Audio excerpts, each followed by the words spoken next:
Go. Hey, what's up? Making a quick video to document what was done to this 2002 Lincoln Navigator with the 5.4 32 valve Triton motor. Heater hose busted. They run behind the intake manifold, really hard to get to.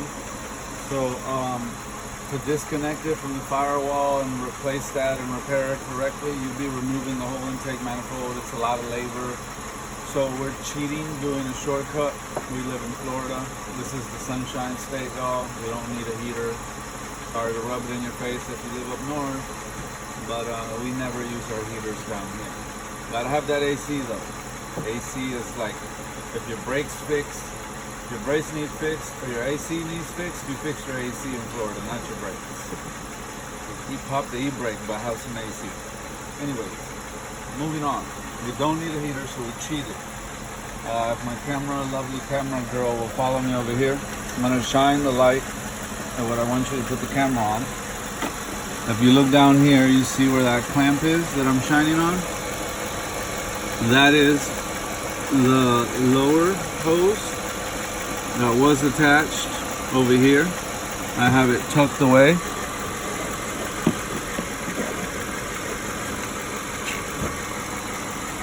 So this hose ran to there, and what that is you have a return, one coolant coming out, coolant coming in, and they tee off.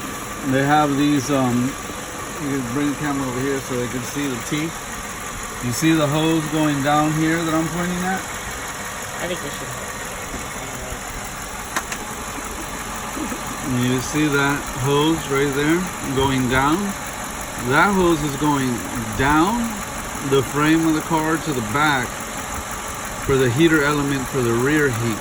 This has dual climate control, front heater, front AC, rear AC. So that's what that T is there for, to go to that rear heater control element. And then here it continues into the firewall. So I'm going to grab this and point, see if I can get an angle so you guys can see.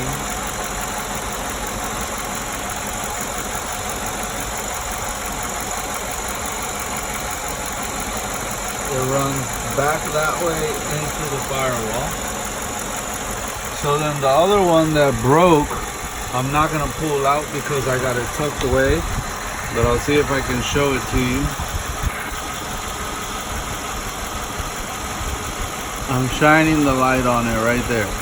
And that other one that you can't even see because I'm so good at hiding it, it's under that hose. And I purposely put it under that hose,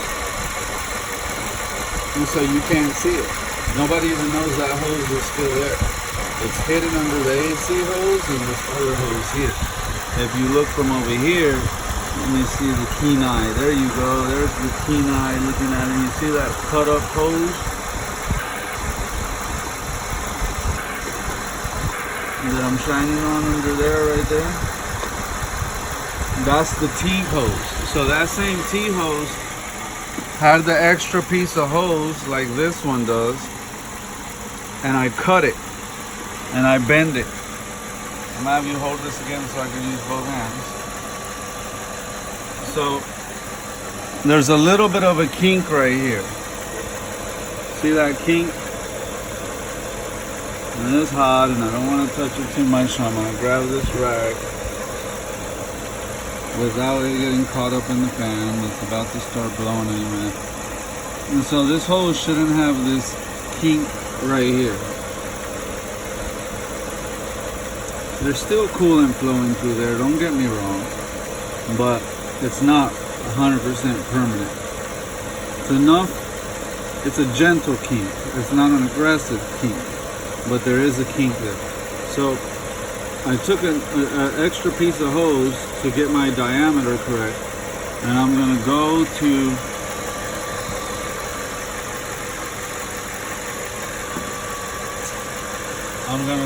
O'Reilly's and get a hose that has a bend like this bend already in it without having even a gentle kink in it. And before, what used to run out of the engine and then you add your return, all we're doing is looping it back. So we're bypassing the heater core this way on this 2002 5.4 Lincoln Navigator. For those of you that don't know, this is the same 5.4 Ford puts and everything. It's a Ford.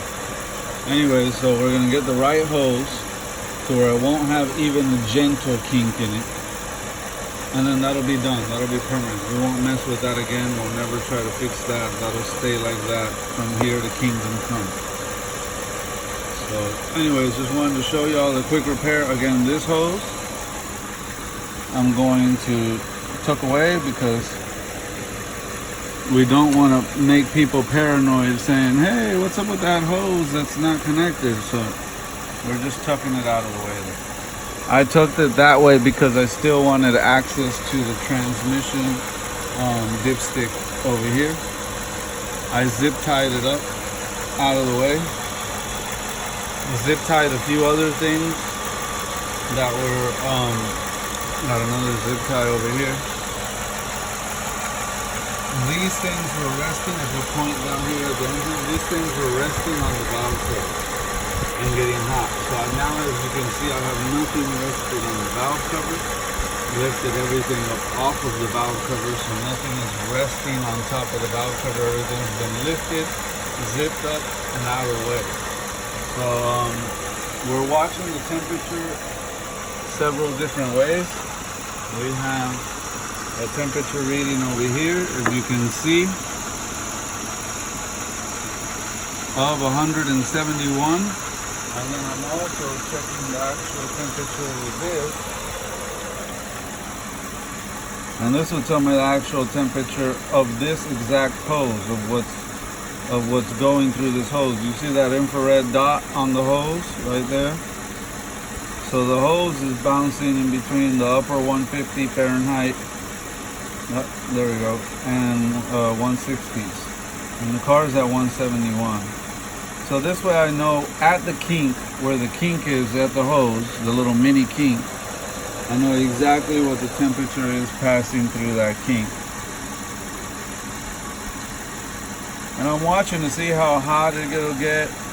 I'm watching to make sure that this engine is going to still not overheat, because it did throw the 1299 code, and you can point the camera back at me.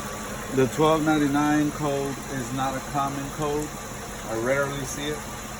And it means that the cylinder head went over temperature, over the temperature that is designed to operate at. So is there a potential that the cylinder head was damaged? Yeah, there is. We're going to be optimistic, not pessimistic, and say God is good and we're okay. And this head gasket wasn't compromised. But I'm staying the extra time just to double check and let it run, because there is the probability. But it's more likely that we're fine, that we're okay. I think what happened was the temperature got up high enough to trigger that code, but it didn't stay there for long. It was quickly pulled over and shut off. So did it reach a temperature that it shouldn't have reached? Yeah, but it wasn't kept there for a long period of time. If you would have kept driving it, oh, who cares if it's hot? Let me keep driving to the next gas station and then I'll pull over. Because I don't want to, that's usually how people blow these things up. If it reached that temperature and you're like, whoa, holy Jesus, and you quickly shut it off, pull over to the side right away, you saved the engine. Most likely, I think that's what happened. He shut it off quick enough to where it saved the engine. But just to say we dotted our I's and crossed all our T's, we're watching the temperature in all different forms. We're letting it run. If you notice, I got the cap off. This cap will tell you right here, 16 pounds, 16 PSI. Says it right there on the cap. So I got it with the cap off, and if you look inside, it took about 3 gallons. It looks mainly like water, but there is a whole entire gallon of coolant, straight up coolant, not a mixture of 50-50. I'll show you the orange one is the one he bought. This is universal, mixes with any antifreeze. And it's not 50-50 mix, guys. You don't want to buy half a gallon of coolant. Don't be lazy about mixing the shit, for crying out loud. So then I brought 2 other jugs that I had, and again, it's the same thing, just that I buy at O'Reilly's, and it's my favorite store. Shout out to O'Reilly's. Full strength, like I said. And this isn't Dex Cool, this is just distilled water. I have a machine at home, an ionizer that produces distilled water. Distilled water, you can put the camera back on me. Distilled water has a pH of 6 to 6.5 is the pH that you would have for distilled water. If you bought a jug of distilled water at the store, it would have a pH of 6.0 pH. So that water comes from an ionizer at a 6.0 pH, therefore making it distilled water. And it's filtered, so there's no chlorine, no fluoride, no lead, no anything like that in the water. What happens is these engines nowadays, they're a high craft air grade aluminum. So it's aluminum, but it's not like cheap aluminum. It's like a high quality aircraft grade type aluminum, and it's sensitive to oxidation.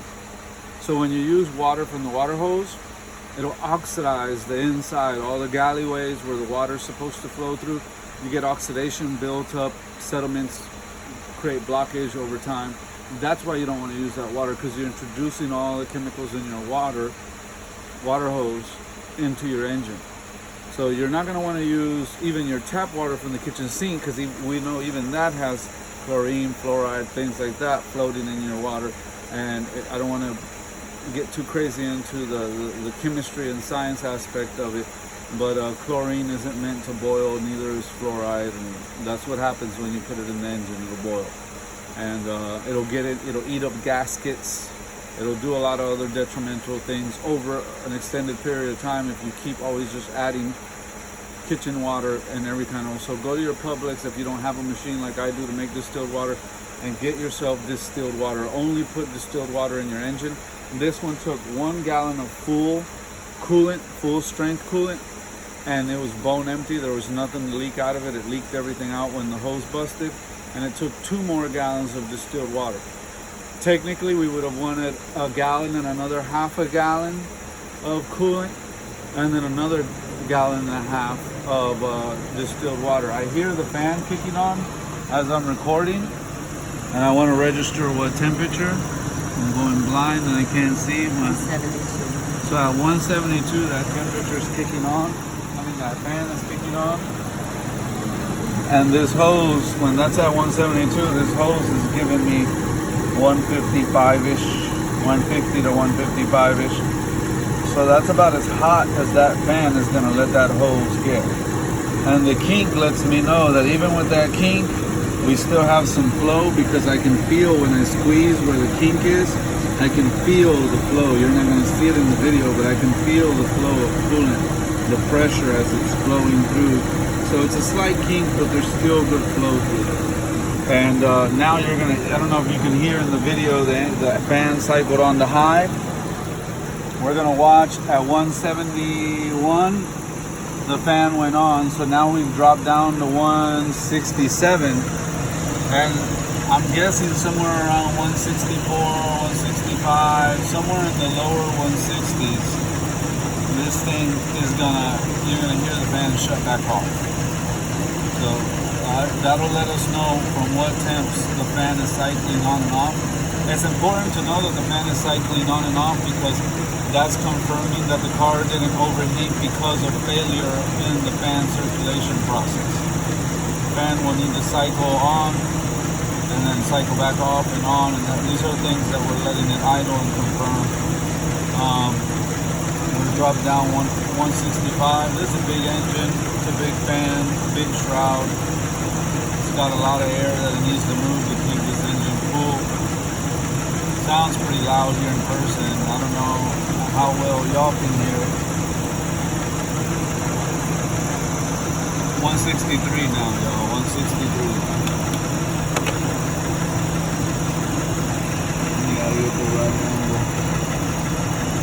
Right there, right there.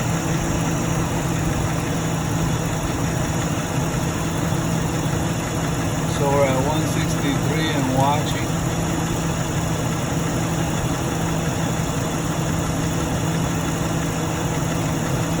And if you own one of these Lincoln Navigators with this 5.4, it's important to know at exactly what temperature your fan is supposed to cycle on and off, because if you're wondering if you need a fan, or if you're having overheating problems and you're wondering, well, what temperature is the fan supposed to shut off, go on, and at what temperature is it supposed to shut off? Well, you're about to see here. There's one of the benefits of watching the temperature gauge on a scanner, communicating directly with the computer versus just relying off a temp gauge and a needle on your dash cluster. So we're dropping down slowly, but we're dropping down. We're at 162. We might drop down in an increment of 2, or just in an increment of one more digit. 161 or 160 we're about to hit. And I expect the fan to be shutting off very shortly here. And then it'll start to creep back up towards the 170s, around 170, 171-ish. See it when it drop down again, like I said, from 162 to 160, an increment of 2, like I said. Because now the fan is moving, it's got good momentum, it's been spinning. That shroud has built up a good amount of air pocket in between the shroud and the radiator and the engine. So we're dropping down now, guys. But then again, the fan will shut off, as I was trying to finish up saying, at a certain temperature, 171, it seemed like 172. It will see how we drop down in a bigger increment from 160 to 168. We're dropping down in increments of 2. And the fan will come back on again at 171-ish. I'm just curious to see at what temperature it's going to shut off. Are we going to have to drop all the way down to 155? Are we going to drop down to 156? That's what we're watching for here, guys. If you would have taken this, while we're waiting for this, I'm going to add that if you would have taken this to a qualified, certified shop, not to talk bad on certified shops, because, you know, guys have to pay to get an education and be certified ASE technicians, and all that is respectable. But it's also, the shop has its overhead that it needs to meet, that quota of overhead every month. They mark up the parts, they mark up even their shop supplies in most places is marked up. So you're paying the inflation of all that to get something like this done. And most shops would aren't going to tell you that you can do a cheap repair and bypass this. So far, all the money he spent has been a gallon of coolant. I reused the same hose that busted off that T-hose from the heater core, cut it and bent it and made it work with a little bit of a slight kink, but made it work. And obviously I'm going to end up spending a couple more bucks on a better hose that doesn't have the slight kink with a heat shield around it for added safety. But that'll be a permanent fix. I mean, he's going to end up spending 30, 40 bucks on this repair. I'm doing free labor on this one, guys. Do a little pro bono work. But if a guy was to come out to your house and do this job, most mobile mechanics charge you at least $100 just for a house call, especially at night like this. Come out here and do this. Even if you provided all the parts and had everything there for them, minimum $100 bill just for coming out to do it. Anything above 100, tell that guy to kick rocks and call somebody else. He's overcharging. Temperatures down to 156 and really struggling to get it down lower than that. Fan's still pulling on high. So we're going to watch it just a little bit longer. Any second now, this thing should drop down.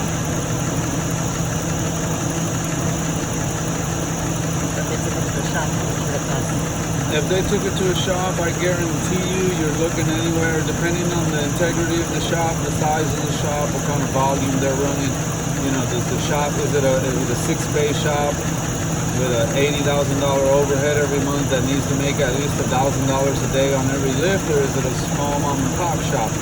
But even a small mom and pop with certified techs, this heater core job Even the bypass, you're looking anywhere in the neighborhood of 300 a month. It can go as high as $1,500 depending where you go. Anywhere from 300 to 1,500. You have your pick. It all depends on where you want to pull in and have them work. You know who's gonna work on it. But at the lowest end of the totem pole, a little mom and pop shop, $300 all day in and out to do what I just did.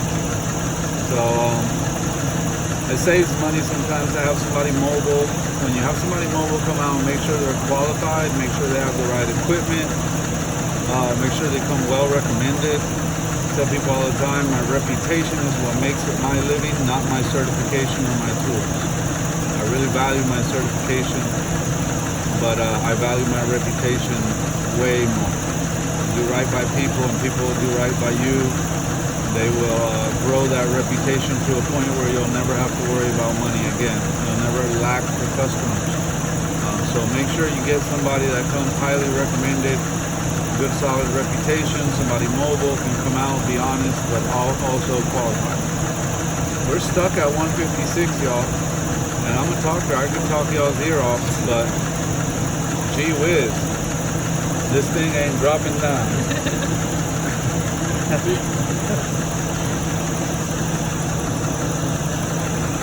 I hear the fan, there we go, 154, hooray for progress. This thing is wanting to run that fan for a minute. My hand's falling asleep here holding this thing for y'all so y'all can see it. But we didn't hold it this long to let it go and throw in the towel now, right? So if you've watched this long, you want to keep watching to the end. We want to see at what temperature is this fan then shut off. I guarantee you can Google until your eyes bleed and you won't find this information on the internet. That's why I know this is valuable information and I'm having the patience to sit here and record this, even though I got a mosquito having a feast on the back of my neck while I'm holding this. He's having an all-you-can-eat buffet. He thinks the back of my neck is golden corral, y'all, while I make this for y'all. Alright, yeah, 154 progress, but keep in mind how long it took to drop from 156 to 154. That fan is really working hard. And y'all are looking at your engine. I'm gonna show those that aren't looking at their engine this fan shroud. Point the camera over here. Look how big this fan shroud is, guys. This thing is, you know when they say she got an ass so big you can show a movie on it?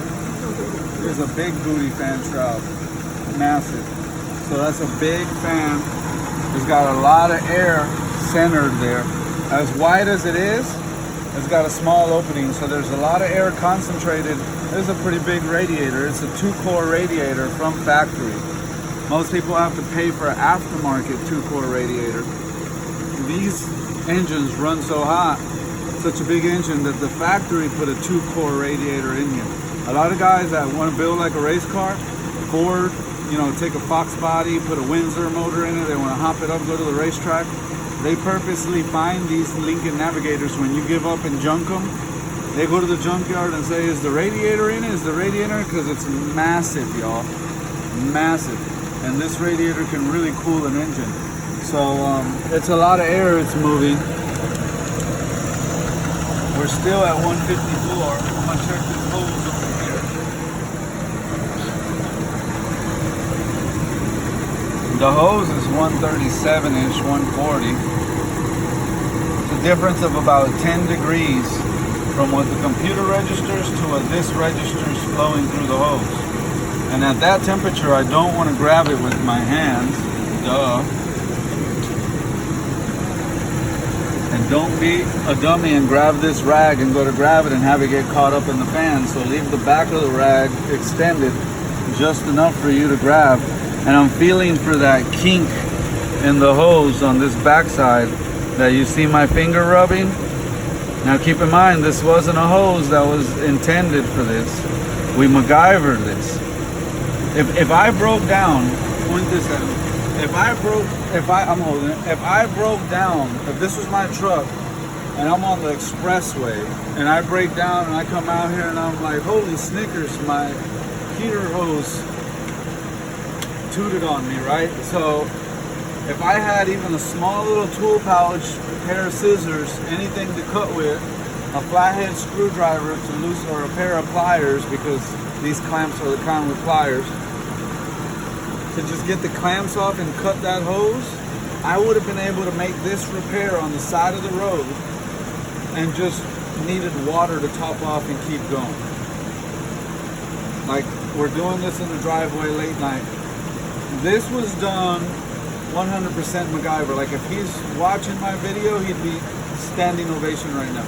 Because we didn't go to the auto parts store and buy anything other than he had some coolant ready for me.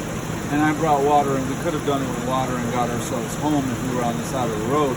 I've broken down before on the side of the road, called an Uber right on the side of the expressway. Yeah, I'm in between exit this and that. I have tools. I need an Uber here, please. And the Uber would come out, Uber me to the closest AutoZone. Just Google it on my iPhone. Go to the closest AutoZone, get the hose, get the brake line, get whatever I need. Have another Uber bring me right back. Tools in my car. Make it happen. Keep driving. Never need a tow truck. And I got free towing. I just don't want to wait an hour waiting for them to come pick me up. So for the guys that are handy and have at least basic tools in their car, this is the kind of patch that you could do yourself on the side of the road. Heater hose, MacGyver patch. Let's see what our temperature's at over here on the scanner.